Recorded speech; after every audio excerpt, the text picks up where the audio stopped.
absolute basics of using Facebook advertising. Riley, what is your nonconformist answer to the first thing on our first topic of subject of topic on the do's and don'ts of advertising? So, no, before I'm pretty sure I had a different one. Yeah, no, you did not say what was on the list. I'm 100% positive you did not do that. Yeah, and I didn't write it down either. Nope. Probably, Yeah. it's okay. We already have it in the record. We can edit it. Yes. So just maybe use the script. You get all crazy and jump to number 3 on the script if you don't want to do number 1. No, it's not. It's not a problem because this is a good first one. Okay. So basically, the idea is to never boost a post. Never boost a post. But every time I use Facebook and have a great post, Riley, Facebook is telling me to boost a post. Yeah, I mean, I think you should boost a post if you want to boost a post. Okay. The thing is like, if you there's certain people out there that like doing things the easy way, and they like spending more to do things the easy way. And if that appeals to you, then I definitely recommend you just go ahead and keep boosting posts, because you'll see enough of a return to justify spending $20 in CPM.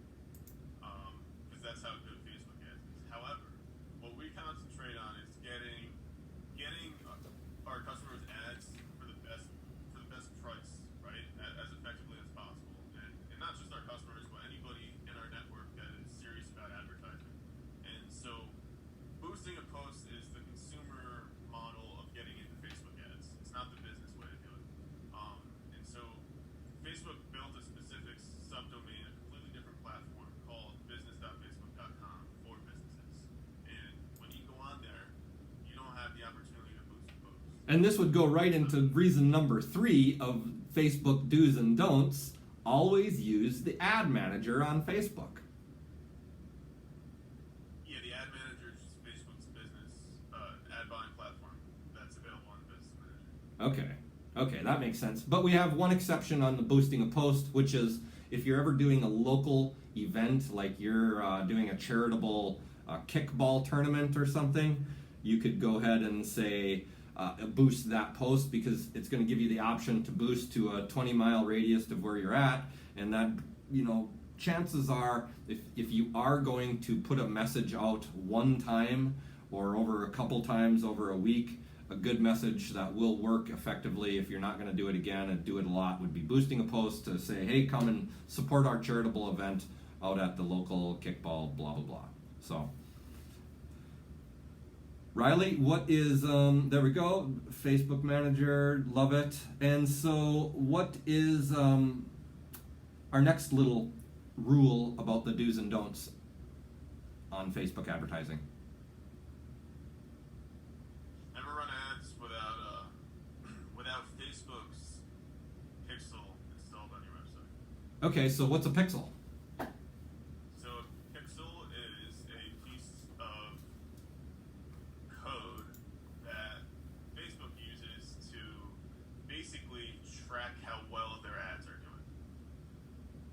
Okay. So what you do is you take this code and you have a developer install it on your website, and this code allows you to optimize for certain actions on your website or in your business in general.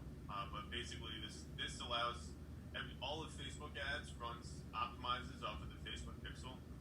So if you don't have a pixel installed, Facebook has no baseline to optimize on.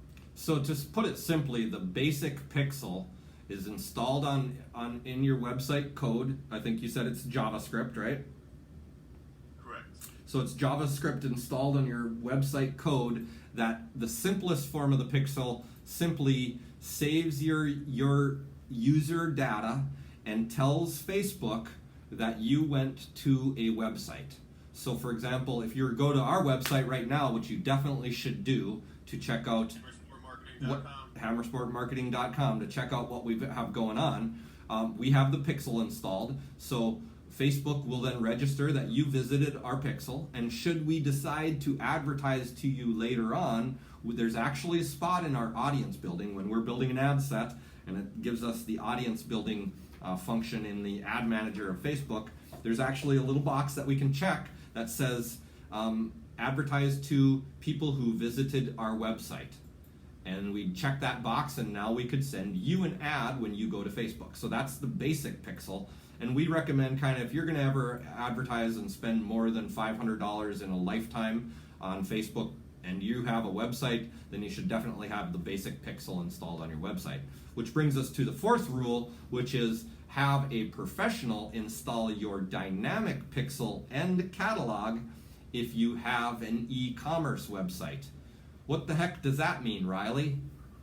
Yeah, when I first got into Facebook ads, I remember Billy Jean talked about the idea of a power pixel. He's like, yeah, we know all this because we got a power pixel. Got the power pixel. Ah! What the hell is a power pixel? And it took me this is back in 2016, so it took me a long time to figure out what a power pixel was. But basically, you know, your website or any document on the internet in general serves as a place to record events from, right? And all a website is a bunch of documents on the internet. So each one of those little places on your website that you can click on is essentially an element that can fire a specific, like any type of event that you can think of, right? So a click event, a drag event, whatever. So let's make that really simple. You go to a website, you scroll down after the main page, and you click on the I wanna info on this dress, this product that I'm looking on. That is an event. Hold on. Visiting the website's an event. Yep. Scrolling down is an event. Hitting a specific percentage point as you scroll down is an event. The amount of time that you took on the website in between the decision to scroll down is an event. Like literally anything you can think of is an event that you can code a parameter for using JavaScript. And so can Facebook actually utilize every single piece of that information, or would we have to write some software? So the Facebook pixel comes with a series of standard events, and so you could actually refer to the Facebook base pixel as technically a power pixel, because you could, you know, there are some platforms that come with like a really good pixel setup, you know what I mean? Mhm. Just the pixel in general will collect a lot of data that's recorded on the website.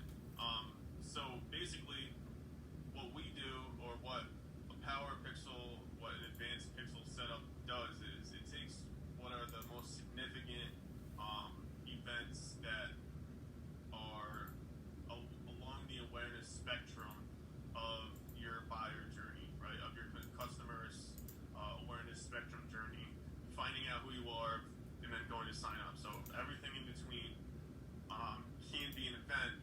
And when it's on your website, you would use a Facebook pixel to specify those events within the JavaScript, and then you can use the Facebook algorithm to optimize ad placement for those events.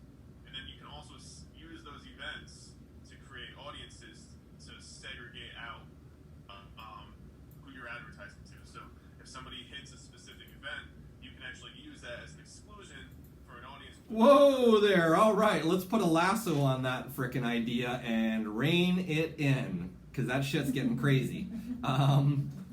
I love hearing about that, but I don't know that everybody else can quite take it all in. If they did, great. Let's move on to the last section here, Riley, of the Facebook do's and don'ts, the absolute basics when doing Facebook advertising for yourself, is the last part about just the actual creating the ad. And so tell me a little bit about that. Just what do you want to kind of, what's the main idea that you want to adhere to when crafting an ad to run on Facebook, Riley? So I know what I talked about seems complicated in general, and it seems unapproachable.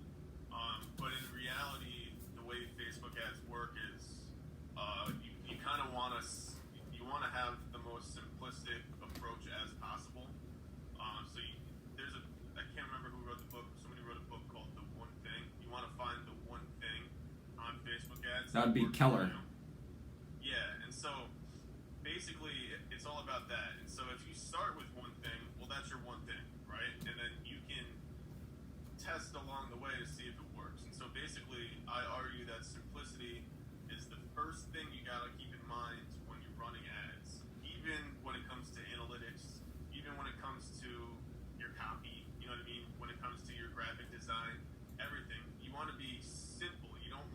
So let's give an example of what I think you're meaning there. If I was running a business, and I'm a realtor, I would want to craft a very simple message speaking to one section of my market and run with that message for a long period of time, not trying to jump all over the place saying, if you're a doctor, you should give me a call because I deal with this kind of house. And then the next ad is, hey, if you're a school teacher and you do this, this, and this, I want to help you find these types of houses. Just pick one specific niche and work on that for a while so that you can figure out how to communicate with that niche. Yeah, I would say it's a little bit more than just picking a niche too. Okay. It's finding a niche, but it's also finding like a way of approaching that niche. So let's say, perfect example, Instagram stories. You know what I mean? For some markets, Instagram stories will work perfectly for you. Okay. For other markets, it won't work as well. Yep. Right? So, you kind of have to do some guesswork and kind of think on your feet to figure out, like, maybe it's right for me, maybe it's not. But once you make that decision, picking it and sticking with it and finding a way within that, like, that contextual creative that works for you. So because the thing is like, once you find the way, Mitsuyoshi Masashi, the guy who wrote the Book of Five Rings, said the way to, like, once you know the way to one thing, the way you understand the way to all things broadly, right? And so once you understand how a Facebook ad works on Facebook in general and how it can work for your business, then you understand how to use the other tools to kind of wrap around that idea of understanding. Okay. Well, just to leave it at this, we had here written in our notes, allude to a problem and solution. So simple thing is, bring up a problem that your customers are having, and then let them know that you have a solution and that they should reach out to you. Be specific. Tell the people what to do in your ad. Let's move on. So just so people can understand, I think we wrote this portion here, Riley, because there's a misconception in digital marketing and digital marketing advertising of what is effective and what it means to be effective. So what is the definition of effective Facebook advertising, Riley? Well, so there's two ways of looking at Facebook advertising. You can look at it as a direct arbitrage of attention, where you can use Facebook as a platform to exploit an audience and get something out of it that you want. And that's kind of we are 100% against that approach, right? So is that the nice way, or a way of saying taking and converting people into buying something? Yeah. So, and the thing is like, I don't, we run e-com ads, so like, I don't want to say that, like, I just think there's a certain mindset that people hold, and it's the wrong mindset to go about. The short-term mindset on Facebook is not a good play in the long term. So right? in other short-term mindset in general is never a good play. Exactly. So what we preach and adhere to in our own strategy is that, look, you do have to run conversion ads, even if they're not titled conversion in the usage. You do have to run ads that have a call to action, but it shouldn't be the main focus of most of your ads. Yeah, I mean, a lot of traditional marketers have this idea that you got to tell the audience what to do, right? And I understand that approach, but we also have to recognize that our customer is naturally curious as well. So sometimes a direct call to action doesn't always necessarily work, and a lot of times that button will go unclicked. But if you look at the data will show you that customer a lot of times will go over to YouTube. They'll go over to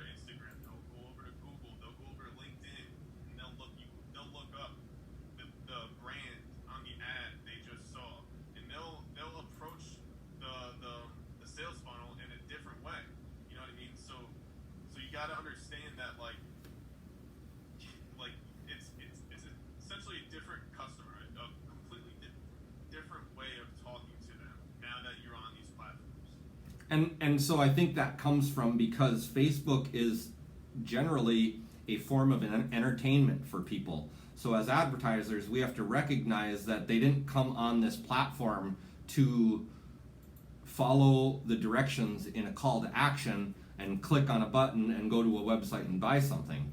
So No, they came on the platform to be distracted and to be entertained. So if you can understand that, then you can play really come to it with a branding perspective. and play into that need for the people to do that. And so what that means from an advertiser's perspective is Facebook is a great opportunity for branding messages or engagement messages. Simply a piece of content that's entertaining or informative to read, and a piece of video or digital graphic arts video or a meme that is pleasing, entertaining, or informative to watch. And if you do those things, the measure of effectiveness is often just the engagement.